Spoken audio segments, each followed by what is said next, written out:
کاک سیزونه دي تر پوشاکه پورې اوسېدو پورې ټولو له خاورې له دخل دی وفیها نعیدکم الله وایي تاسو به یو ځل بیا دې خاورې ته واپس کوم یو خاص وخت د هر انسان دپاره الله مقرر کړی دی او چې هغه خاص وخت راشي نو هغې کې یو سکنډ نه مخکېوالی شته نه پکې یو سکنډ وروستوالی شته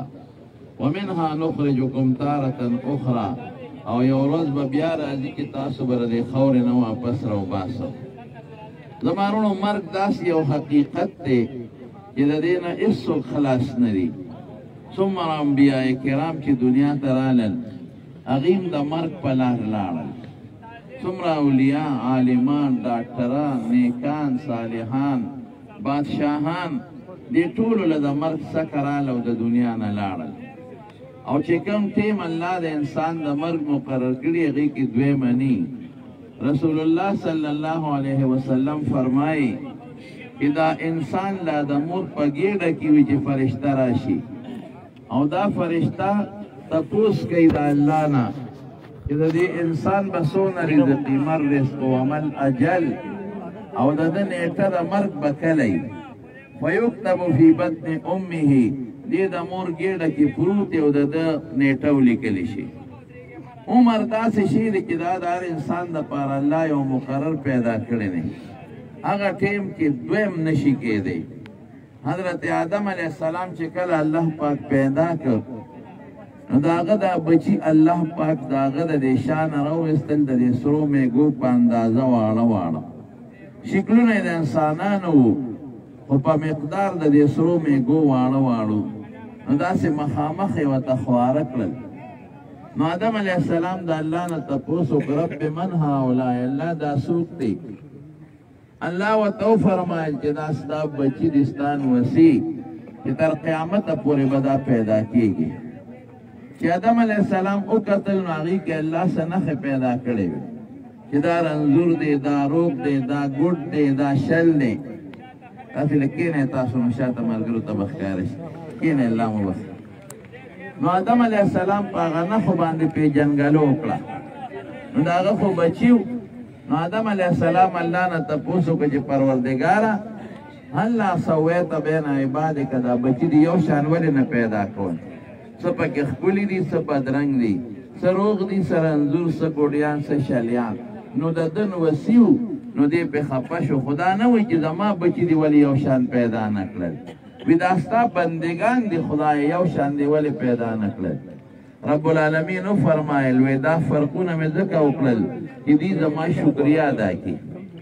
دا چې کم په یو سترګه ړوند دی دی به د دواړو سترګو ړوند ته وګوري دی به شکر ادا کړي چې شکر دی یو خو مې روغه ده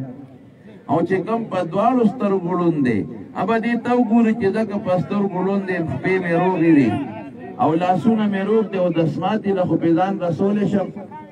هر چا کې خدای پاک داسې یو نعمت او صفت پیدا کړی دی چې دې د ځان نه لاندې ته وګوري دی به د خدای شکریه ادا کړي او که د ځان نه بره ته ګورې د خدای شکر نشي ادا کولی زما وروڼو موږ ټولو له چې خدای کوم نعمت راکړی د ایمان ټولو وایي الحمدلله قسم دی که د دې نه لوی نعمت وي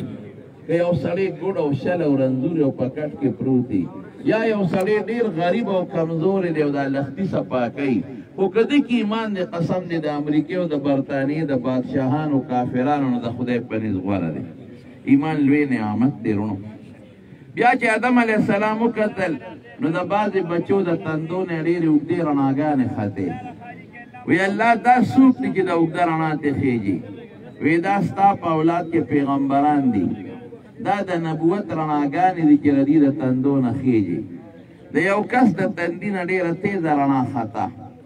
وی الله دا څوک دی وی هذا ابنک داود ستا نوسی دی داود علیه السلام وی الله عمر دی ولا څونه مقرر کړی دی رب العالمین وفرمایل وی شپېته کاله نو آدم علیه السلام ته الله خپل عمر ښولی چې ستا به 1000 کاله عمري نو ده چې وکتل چې زما خو 1000 کاله دي اولاده جون ګړی نه وی شروع شوی جنت کې دی او دې ته وکتل چې د شپېته نو شپېته خو ډېر لږ دی وی الله دا عمر ولا زیات کا وی نه زیاتې زما په کتاب کې نشته چې کم ما مقرر کړی دی همغه به وی خالله که د خپل عمر نه دله لږ ورکم وی انت وضعک دا ستا د خبره ده خو که ته ورکې ګورې ستا به کمیږي ما چې څومره عمرونه دنیا ته لیږلي دي حق د هغې کې یو سکنډ زیاتوالی نشته نو که تا ورکه ستا به کم شي وی ښه رب زده من عمري 40 سنة وی زما د عمر نه 40 کاله والا ورکړي آدم علیه السلام چې کله راکوز شو د خپل عمر به یې شمېره چې 40 کاله کم زر کاله شو ملک الموت راغی وی ستا ټیم پوره دی وی ولې وی ما ته الله زر کاله ویلي دي 40 پکې پاتې دي وی علم تویت ابنک داود تا خپل نوسی داود علیه السلام نه نه دی ورکړی وی نه نه مې دی ورکړی حضور پاک فرمای نسیه و جحدا وی یې ونو انکار یې وکړه دغه خبره داسې دغه حال چې لکه خوب سړی وویني چا ته یادي چا نه یې نو وی بچو نه هم یېره راځي او انکار کوي رونو یو سکنډ ورته انتظار ونه کړی شو هم حقه 40 کاله کم ته سالاړ نو دا زمونږ ایمان دی چې چاله خدای کم ټیم مقرر دی همغه وی دې کې دویمه نشته عارف صاحب الله دې مغفرت نصیب کړي په جمع و آمین وایي ډېر خالق و ورې د مسلمان دپاره چې څوک ګویو کي شهادت د نیکۍ دله پې خدای اجر ورکوي جنت پې واجبوي او دا دروغ هم نه دي او چاپلوسي هم نه د ډېر خاص خالق و ښه انسان و والد صاحب ابراهیم جان صاحب ډېر نیک سړی و حاجي صاحب خدای پاک دې وبخي ترونه یې ګوره څومره نیکان او صالحان دي ټول ترونه ټول خاندان او نیکه ته وګوره د ټولو شیخ الحدیثانو استاد او د علماو استاد شیخ الحدیث او فقیه ملت په هغه زمانه کې لوی فقیه حضرت مولانا علی اکبر جان صاحب رحمت الله علیه نو پشتن او نسبن د علماو خاندان کې گیر چاپیره ټول خاندان د عالمانو او په خپل هم ډېر صالح انسانو خو دغه ټیم ولا خدای مقرر کړی دغه وخت مقرر او چې کوم ټیم د انسان دپاره مقرر ما تاسو ته وې هغې کې بیا دویمه خبره نه بس د ده دا ورځ مقرر وه وما تدري نفس بأي أرض تموت یو نفس ته دا پته نه لګي چې زما نه به سا په کومه ځمکه خیږي چې کومه ځمکه خدای مقرر کړه په هغه ځمکه به دې سا خیږي یو نوړی چې د انسان باقي وي دی نه مري هله به مري چې هغه نوړی وخوري او یو سا چې پاتې دا مونږ چې سا اخلو چې دا هم پاتې دی به نه مري چې دا سا راکاږي ځان ته او یو سترګې رب چې پاتې هله به مري چې دا سترګه خپله ورپوي نو زمارونو دې کې ټیک ده چې انسان جدا شي بنده خپی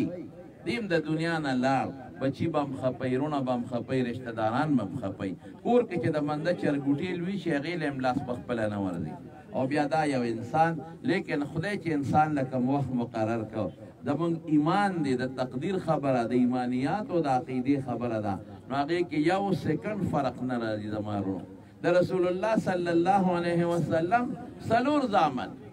ابراهیم قاسم طیب او طاهر او څوک وایي چې طیب او طاهر د یو کس نومونه دا په ماشوموالي کې د رسول الله مبارک نه لاړه څومره ګرانه خبره ده او حضور پاک دا کوم بچی ابراهیم چې دا لوی لیکو چاله ورکړو پایولا صحابه وی چې یو ځل مونږ لاړو وی روچته کزان ته رونه و خوله و بیا و بدون مینه وسره یو ځل وته تلو شو استا بچی ابراهیم نه جوړه دی وی چې لاړو د حضور پاک کې ځن کدنو سالاړ سترګونه وکيو به دي صحابه وی انت یا رسول الله تم جاړي حضور پاکو فرمایل هغه جړه چې د جبي گریوان شلول مخونه وهل داغې نه منع کوم دا رحم دی لکه رحم راشي د سترګو نه وکيو بهږي نورو الله خپل نظام باندې ښه پوهېږي په هر څه الله پوه دی لوی علم د رب العالمین دی چې الله څه کوي د مسلمان پکې خیر دی د جمع دعا ورته وکړئ چې خدای پاک یې مغفرت نصیب کړي یا الله د آخرت لوی خوشحالۍ نصیب کړي الله د قبر تیارې پې رڼا کړي خدای چې څومره نیک اعمال یې کړي دي خدای هغه اعمالو اجر اوس تا ته محتاج دی په دې قبر او په آخرت کې ورکړي الله بچو له وارثانو له صبر ورکړي خدای روح د خپلو نیکانو د والد محترم حاجی ابراهیم جان صاحب د شیخ صاحب شیخ الحدیث استاد المحدثین حضرت مولانا محمد حسن جان شهید رحمت الله علیه او د شیخ الحدیث حضرت مولانا علي اکبر جان صاحب رحمت الله علیه او چې نور کم د خاندان لوی علما تللی دي خدای روح یې سره مرګره کې